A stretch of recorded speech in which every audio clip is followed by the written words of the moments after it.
പതിനായിരമായിരമെന്നും അതിരാവിലെണീറ്റു വരുന്നു മധുരം നിറയും കനവിൻ നഗരം ഉണർന്നേ.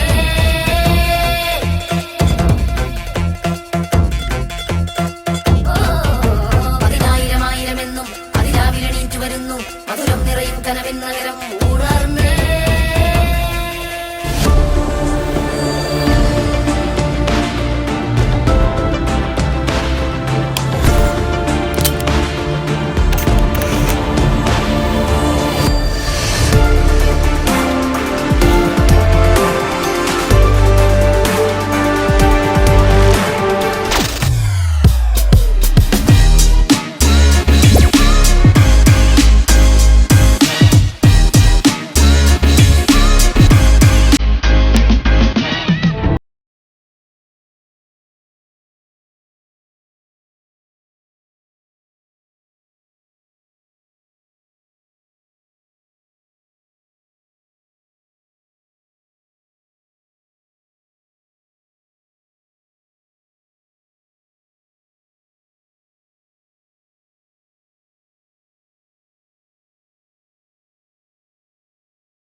എഡിറ്റിംഗ് ഷൂട്ടിലേക്ക് കടക്കാൻ പോവാ.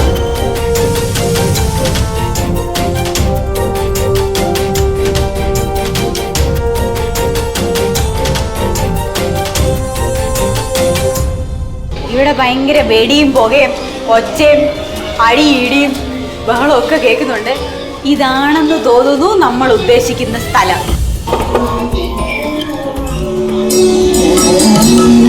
ഹലോ ഹായ്, ഇതാണോ നമ്മുടെ ഉപ്പും മുളകൊക്കെ പാചകം ചെയ്യുന്ന സ്ഥലം? ഞങ്ങൾക്കറിയാം, മിസ്റ്റർ സതീഷ് കുമാർ. ഇത് മാക്രി ഗോപാലൻ. ആദ്യകാലത്ത് തവളപിടുത്തമായിരുന്നു തൊഴിൽ. ഈ സതീഷ് കുമാർ എന്ന് പറയുന്ന ചേട്ടന്റെ പേര് നമ്മൾ ഒരു 700 എപ്പിസോഡ് 700 എപ്പിസോഡിൽ എഴുതി നമ്മൾ കണ്ടിട്ടുണ്ട്. നമുക്ക് എല്ലാവർക്കും അറിയാം. എനിക്ക് ഭ്രാന്തായി പോയതാണ്, അത് നാട്ടുകാർക്ക് മൊത്തം ഭ്രാന്തായ.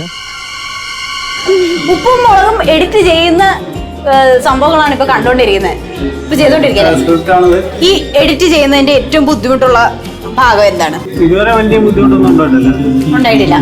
വളരെ സിമ്പിൾ ആണ്. ഇതൊക്കെ എന്ത്? അപ്പൊ ഇതിനകത്ത് ചേട്ടന് ഏറ്റവും ഇഷ്ടപ്പെട്ട എപ്പിസോഡ് ഏതാണ്? ഒരുപാട് എപ്പിസോഡുണ്ട്. എന്താ ഒരു 2-3 പറയും. എല്ലാ എപ്പിസോഡും ഇഷ്ടമാണ്. വേറെന്താ എഡിറ്റിങ്ങിന്റെ സത്യത്തിലേ എന്തൊക്കെയാ നടക്കുന്നതെന്ന് നമ്മുടെ പ്രേക്ഷകർക്കൊന്നും അറിയത്തില്ല. ഇതിന്റെ പ്രോസസ് ഒന്ന് പറഞ്ഞു കൊടുത്തേ. ഇത് എഡിറ്റ് കഴിഞ്ഞിട്ട് കളറിന് കൊടുക്കും, ഓഡിയോയ്ക്ക് കൊടുക്കും, പിന്നെ പ്രൊമോയ്ക്ക് കൊടുക്കും. അപ്പൊ കളറിങ് എവിടെ? കളറിങ് അപ്പുറത്താണ്. അപ്പുറത്തോ? നമുക്കിനിയും കളറിങ്ങിലോട്ട് പോകാം. ഇതിനകത്തൊരു ചേട്ടൻ ഇരിക്കും. അല്ല, ഈ ചേട്ടൻ ഉപ്പുമുളകിന്റെ ആളല്ല. Sorry. Hello hello hello hello ആ ഹലോ കേട്ടാൽ അറിയാം എന്നെ മനസ്സിലായി. വാര്യമ്പള്ളിയില് മീനാക്ഷി അല്ലയോ ചേട്ടാ, ആദ്യമായിട്ടാണ് ഒരാള് എന്നെ അറിയാം എന്ന് പറയുന്നത് ഈ ഉപ്പും മുളകും പരിപാടിയിൽ വന്നിട്ട്. കാരണം ഞാനല്ലേ ഇത് ചെയ്തോണ്ടിരിക്കുന്നത്, ഡെയിലി കാണുന്ന മുഖം. ഞാൻ വിചാരിച്ചു ഞാൻ വലിയ സെലിബ്രിറ്റി ആയതുകൊണ്ട് ചേട്ടന് അറിയാവുന്നതായിരിക്കും. പക്ഷെ ചേട്ടനെ എല്ലാവർക്കും അറിയാം. ഉപ്പും മുളകിലും അനൂപ് ആന്റണി എന്ന് പറഞ്ഞ ഒരു പേര് മറ്റേ ലാസ്റ്റ് ടൈറ്റിൽസിൽ പോകുമ്പോഴത്തേക്കും കണ്ടിട്ടുണ്ടോ? ഉറപ്പായിട്ട് കണ്ടിട്ടുണ്ട്. അത് ഞാൻ പ്രത്യേകിച്ച് ചോദിക്കേണ്ട കാര്യമൊന്നുമില്ലല്ലോ. അനൂപ് ആന്റണിയാണ് ഈ ഇരിക്കുന്ന അനൂപ് ആന്റണി. വളരെ സന്തോഷം. സുഖം ചേട്ടാ. ചേട്ടന് സുഖമല്ലേ? ഇപ്പൊ എന്താ പരിപാടി? കളർ ചെയ്തോണ്ടിരിക്കുകയാണ്. ഇവിടാണ് കളറിങ് നടക്കുന്നത് എന്ന് വെച്ചാൽ ഞങ്ങൾക്ക് മനസ്സിലായില്ല. അതായത് നമ്മള് ഈ സിനിമ ചെയ്യുന്നത്, സിനിമ എത്ര ഭംഗിയായിട്ട് കാണുന്നത് ഈ കളർ ഗ്രേഡ് ചെയ്തുകൊണ്ടാണ്. നമ്മൾ അതേ പ്രോസസ്സ് തന്നെയാണ് നമ്മൾ ഇവിടെ ചെയ്യുന്നത്. അത്ര പ്രൊഫഷണലിസം ഉണ്ട് നമ്മുടെ ഈ ഫ്ലവേഴ്സിന്റെ ഔട്ട്പുട്ട് വീഡിയോ നമ്മൾ ഇവിടുന്ന് വിടുന്നത്. അതുകൊണ്ടാണ് ഇത്ര ഭംഗിയായിട്ട് നമുക്കിത് സ്ക്രീനിൽ കാണാൻ പറ്റുന്നതല്ലേ? തീർച്ചയായിട്ടും അതുകൊണ്ടാണ്. ഇപ്പൊ ഉദാഹരണത്തിന് നമ്മളിപ്പോ ഇത് ഷൂട്ട് ചെയ്ത മോഡ് ഇതാണ്, ഇത് ഇങ്ങനെ ഇരുന്ന് വെച്ചതാണ്. അത് നമ്മൾ കുറച്ചുകൂടി നല്ലതാക്കി. അത് പ്രത്യേകിച്ച് നമ്മുടെ ഇതിന്റെ ക്യാമറമാനും ഡയറക്ടറും അവര് പറയുന്നതനുസരിച്ചാണ് നമ്മൾ ഇതിന്റെ കളർ ഇപ്പൊ എനിക്ക് കൃത്യമായിട്ട് മനസ്സിലായി ചേട്ടൻ അത് കാണിച്ചു തന്നപ്പോഴാണ് എനിക്ക് മനസ്സിലായത് ഇവരെയൊക്കെ ഇത്രയും സുന്ദരികാരികളും സുന്ദരന്മാരും ആക്കുന്നത് ചേട്ടനാണ്. അതെ, മുഖമൊക്കെ കുറച്ചുകൂടി നല്ല മിനുസപ്പെടുത്തി എടുക്കുക എന്ന് വെച്ചാൽ അവിടെ ജയൻ ചേട്ടനാണ് മേക്കപ്പ് ആർട്ടിസ്റ്റ് എങ്കിൽ ഇവിടെ അനൂപ് ചേട്ടനാണ് ഇവിടുത്തെ മേക്കപ്പ് ആർട്ടിസ്റ്റ്. ഇവരെയൊക്കെ ഗംഭീരമാക്കി ഭയങ്കര കളർഫുൾ ആയിട്ടുള്ള രസകരമായ വിഷ്വൽസ് നമ്മുടെ മുന്നിലേക്ക്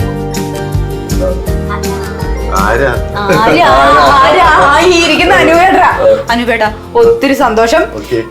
ഞങ്ങൾക്ക് വേണ്ടിയിട്ട് ഇത്രയും ടൈം സ്പെൻഡ് ചെയ്തതിലും പിന്നെ ഞങ്ങൾക്ക് ഇത്രയും മനോഹരമായ കാഴ്ചകൾ മുന്നിലേക്ക് വെച്ച് തരുന്നതിനും.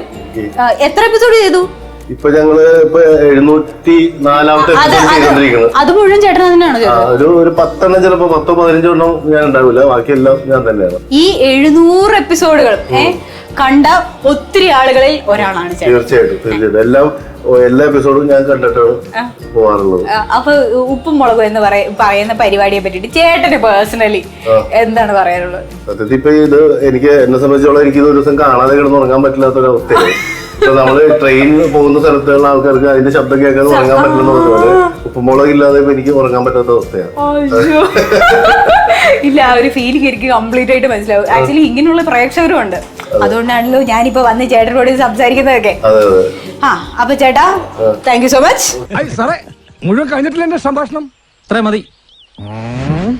എടാ സ്റ്റുഡിയോവേ, എന്റെ സംഭാഷണം എടുത്തില്ലെങ്കിലല്ല പറഞ്ഞോളൂ. ഇനി നമ്മൾ പോകുന്നത് പ്രൊമോ കട്ട് എന്ന സ്ഥലത്തോട്ടാണ്. നമ്മൾ നല്ല ഗംഭീര രസമുള്ള പ്രൊമോ ഒക്കെ കണ്ടിട്ടാണല്ലോ ഈ ഉപ്പുമുളക് നമുക്ക് കാണാനായിട്ടുള്ള ഒരുത്ത് വരെ ഉണ്ടാവുന്നത്.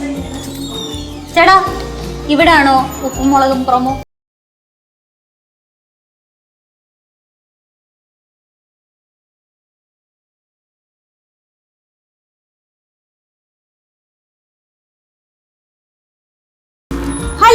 ഹലോ, സുഖല്ലേ? ഉപ്പും മുളകും സ്ക്രീൻ കണ്ടപ്പോ ഞാൻ ചാടി കയറി വന്നതാണ്. ഇതല്ലേ പ്രൊമോ? ചേട്ടായി, ഞാനേ ചേട്ടന്റെ പേര് മറന്നു. യദു ചേട്ടൻ. അതെ, യദു ചേട്ടന്റെ പേര് നമ്മൾ ടൈറ്റിലൊക്കെ ഇങ്ങനെ കണ്ടിട്ടുണ്ട്. അതെ, യദു ചേട്ടനാണ് നമ്മൾ കാണുന്ന ഗംഭീര പ്രൊമോസ് ഒക്കെ ചെയ്യുന്ന ആള്. അല്ല, അതെ, ഞാൻ ചോദിക്കാൻ വരുന്നത് ആരൊക്കെയത്? മുഹമ്മദ് റാഫി ചേട്ടനാണ് ഈ നിൽക്കുന്നത്. ഈ ചേട്ടനോ? Promo producer. നമ്മക്കേ സത്യം പറഞ്ഞാൽ ഇതൊന്നും അറിയത്തില്ല. നമ്മള് ടിവിയിൽ നല്ല ഗംഭീര പ്രൊമോ കാണുന്നു. ആ പ്രൊമോ കാണുമ്പോഴത്തേക്ക് നമുക്ക് വൈകിട്ടത്തെ ഷോ കാണാനുള്ള ഒരു ആഗ്രഹം ഇങ്ങനെ മൂത്ത് വരുന്നു. നമ്മൾ ആ ഷോ കാണുന്നു. സത്യം പറയാലോ, അടിപൊളി പ്രൊമോ ആണ്. ആ പ്രൊമോ കണ്ടാല് നമ്മൾ എന്താണേലും കണ്ടുപോകും. അതെ, പ്രൊമോ പ്രൊഡ്യൂസറെ, എങ്ങനെയാണ് നമ്മൾ തീരുമാനിക്കുന്നത് ഓക്കെ ഇന്ന സാധനങ്ങളൊക്കെ നമുക്ക് എടുക്കാം എന്നുള്ളത്? ഇല്ല, നമ്മളിപ്പോ ശരിക്കും ഫസ്റ്റ് നമ്മൾ ഓഫീസിലെ ദിവസം തുടങ്ങുന്നത് തന്നെ ഈ പറഞ്ഞ പോലെ ഉപ്പുമുളകിലാണ് ശരിക്കും നമ്മൾ ചെയ്യുന്നത് എല്ലാ ദിവസവും. ചേട്ടൻ ഉപ്പുമുളകിന്റെ മാത്രമാണോ പ്രൊമോ ചെയ്യുന്നത് മൊത്തത്തില്? അപ്പോ മാക്സിമം ഈ പറയുന്ന പോലെ ഒരു പ്രൊമോ കാണുന്ന സമയത്ത് ഒരു ഓഡിയൻസിന് മാക്സിമം അത് കാണാൻ വൈകിട്ട് രാത്രി 8 മണിക്ക് അത് കാണാൻ തോന്നുന്ന ഒരു ഇതുണ്ടാക്കണം. അപ്പൊ അതിനുവേണ്ടി മാക്സിമം നമ്മൾ അതിനകത്ത് പരീക്ഷണം നടത്താറുണ്ട്. മ്യൂസിക് സെലക്ഷൻ എന്ന് വെച്ചാല് ഓഡിയൻസിന്റെ മനസ്സറിയുക എന്നുള്ളതാണ് ഒരു പ്രൊമോ പ്രൊഡ്യൂസറിന്റെ ഏറ്റവും വലിയ ചലഞ്ച് എന്ന് പറയുന്നത്, അല്ലേ? അവർക്ക് എന്ത് ഇഷ്ടപ്പെടും എന്ന് നമ്മൾ ചിന്തിക്കുക. ഒരു സത്യം പറഞ്ഞ ഒരു ജോൽസിന്റെ ഒരു മൂർത്തിമത് ഭാവമാണ് ഈ പ്രൊമോ പ്രൊഡ്യൂസർ എന്ന് പറയുന്നത്. അല്ല, ഞാൻ ഇരിക്കട്ടെ, കുറച്ച് ഹൈപ്പിൽ ഇരിക്കട്ടെ എന്ന് വിചാരിച്ചു. അപ്പൊ ഈ നമ്മുടെ യദുചേട്ടൻ ഇങ്ങനെ പ്രൊമോ കട്ട് ചെയ്യുമ്പോഴത്തെ ആ ഒരു പ്രോസസ് ഒന്ന് പറഞ്ഞു തന്നെ. ഞങ്ങൾക്ക് അറിയത്തില്ല എന്താ ഇതിന്റെ ഒരു. കോഴിയെ നന്നായി കഴുകി വൃത്തിയാക്കുക. ആവശ്യത്തിനുള്ള മുളക്, മല്ലി, കുരുമുളക്, കറി മസാല, ഇഞ്ചി, ഉരുളക്കിഴങ്ങ്, തക്കാളി, പച്ചമുളക് ഇവ റെഡിയാക്കി അടുത്ത് വെക്കുക. മുളക്, മല്ലി, കറിമസാല, വെളുത്തുള്ളി ഇവ നന്നായി അരച്ചെടുക്കേണ്ടവയാണ്. ഉപ്പിനെ കുറിച്ച് ഞാനിവിടെ പറയുന്നില്ല, പക്ഷെ അത് ഇടേണ്ടപ്പോൾ കറിയിലിടാൻ മറക്കരുത്. റാവി ചേട്ടന് ഇത്രയും കാലത്തെ ഉപ്പും മുളകും പ്രൊമോ വീഡിയോ ഉണ്ടാക്കൽ അനുഭവത്തിൽ നിന്ന് എന്താണ് പ്രേക്ഷകരോട് പറയാനുള്ളത്? അഭിമാനം തോന്നുന്നുണ്ട്. ഇതുവരെ എപ്പിസോഡ് പോയതില് തോന്നിയിരുന്നു, ഇത് തുടങ്ങിയ സമയത്ത് തോന്നിയിരുന്നു 700 എപ്പിസോഡൊക്കെ നമ്മൾ ചെയ്യുന്നുള്ളത്. ഇനിയിപ്പോ വേണമെങ്കിൽ ഒരു 1000-2000 എപ്പിസോഡൊക്കെ പിടിക്കാല്ലേ? ഓക്കെ.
ഇനി നമ്മൾ ഫൈനലായിട്ട് പോകാൻ പോകുന്നത് ഉപ്പും മുളകിന്റെ ഓഡിയോ ചെയ്യുന്ന റൂമിലോ.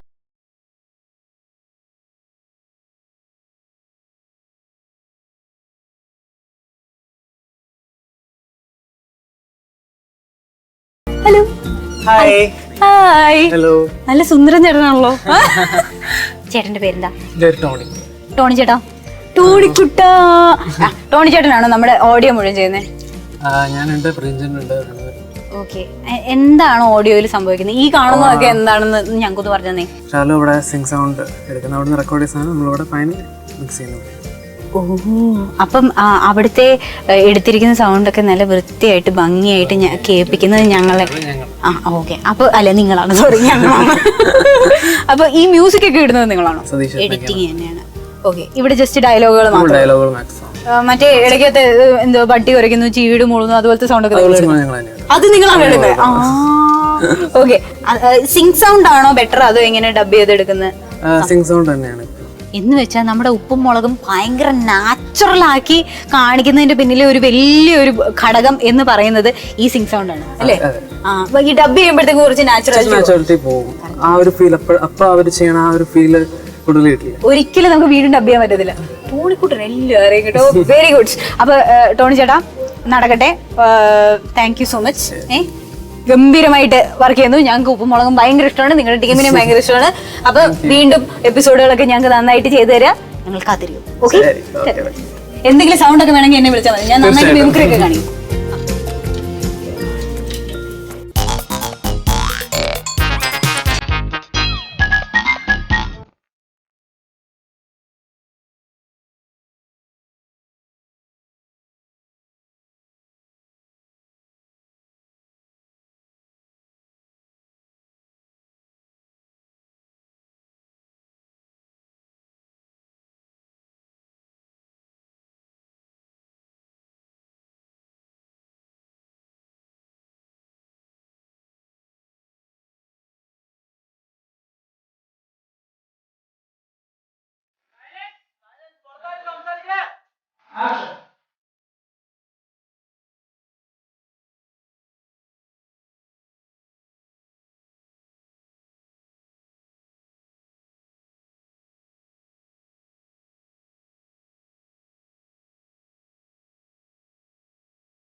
ഇത്രയും ദിവസം നമ്മൾ ഉപ്പും മുളകിന്റെയും സെറ്റിൽ കൂടി ഇങ്ങനെ തേരാ പാരാ നടന്ന അവിടുത്തെ വിശേഷങ്ങൾ മുഴുവൻ ഒപ്പിയെടുത്ത് നിങ്ങളുടെ മുന്നിൽ കാണിച്ചു. നമ്മൾ അവിടുത്തെ വിശേഷങ്ങൾ മുഴുവൻ അറിഞ്ഞു. ബാലുചേട്ടൻ്റെ ആണേലും നീലു ചേച്ചിയുടെ ആണേലും പിള്ളേരുടെ ആണേലും എല്ലാ കാര്യങ്ങളും നമ്മൾ അറിഞ്ഞു. എന്തൊക്കെയാണ് അവിടെ നടക്കുന്നത്, ഷൂട്ടിന്റെ സമയത്ത് എന്തൊക്കെ തമാശകളാണ് അവിടെ ഉണ്ടാകുന്നത്, അവിടെ ആരൊക്കെയാണ് ഈ ഷൂട്ടിന്റെ പിന്നിൽ, നമ്മുടെ ഡയറക്ടറിനെ പറ്റിയിട്ടും അവിടെ സ്ക്രിപ്റ്റ് എഴുതുന്ന ചേട്ടനെ പറ്റിയിട്ടും അതുപോലെ ക്യാമറ ചെയ്യുന്ന ചേട്ടന്മാർ, ഓഡിയോ ചെയ്യുന്ന ചേട്ടന്മാർ, അങ്ങനെ ഇഷ്ടംപോലെ ആൾക്കാരെ നമ്മൾ പരിചയപ്പെട്ടു. എങ്ങനെയാണ് ഉപ്പും മുളകും ഇത്രയും ജനകീയമായത് എന്ന് നമ്മൾ കാണിച്ചു തന്നു നിങ്ങൾക്ക് എല്ലാവർക്കും. ജനകീയമായതിൻ്റെ പിന്നിൽ ഇത്രയും വലിയൊരു ടീമുണ്ട്. ഇവിടെ ആണെങ്കിൽ നമ്മൾ എഡിറ്റിലെ ചേട്ടന്മാരെ കണ്ടു, പ്രൊമോ ചെയ്യുന്നവരെയും അതുപോലെ കളർ ചെയ്യുന്നവരെയും ഓഡിയോയിലുള്ളവരെയും എല്ലാവരെയും കണ്ടു. ഇവരെല്ലാവരും കൂടെ ഒത്തുപിടിച്ചിട്ടാണ് ഉപ്പും മുളകും ഇത്രയും ഗംഭീരമായ ഒരു ഷോ ആയിട്ട് നമ്മുടെ മുന്നിൽ വന്ന് നമുക്ക് ഇത്രയും ഇഷ്ടപ്പെട്ട ഒരു ഷോ ആയി മാറിയത്. അപ്പോൾ ഇത്രയൊക്കെയാണ് ഇതിൻ്റെ വിശേഷങ്ങളും. ഒത്തിരി വിശേഷങ്ങൾ ഇനിയും വരാൻ കിടപ്പുണ്ട്. ഒത്തിരി എപ്പിസോഡുകൾ ഇനിയും നമ്മുടെ മുന്നിലേക്ക് വരും. വരാനായിട്ട് നമ്മളിങ്ങനെ കാത്തിരിക്കുകയാണ്. ഓരോ എപ്പിസോഡും കാണണമെന്നുള്ള ആഗ്രഹത്തോടു കൂടി ഇവരെല്ലാം നമ്മുടെ മനസ്സിൽ ഇപ്പം ഇങ്ങനെ കയറി നമ്മുടെ സ്വന്തം ആൾക്കാരായിട്ട് മാറിയിരിക്കുകയാണ്. അപ്പോൾ ഇവരെയൊക്കെ നമുക്ക് വീണ്ടും കാണാം, കണ്ടുകൊണ്ടേയിരിക്കാം. അപ്പോൾ ഇപ്പോഴത്തേക്ക് നമുക്ക് പോകാനുള്ള സമയമായി. ഇത്രയും വിശേഷങ്ങളൊക്കെ എനിക്ക് പറയാനുള്ളൂ. ബാക്കിയുള്ള വിശേഷങ്ങളൊക്കെ നമുക്ക് എപ്പിസോഡിൽ കാണാം.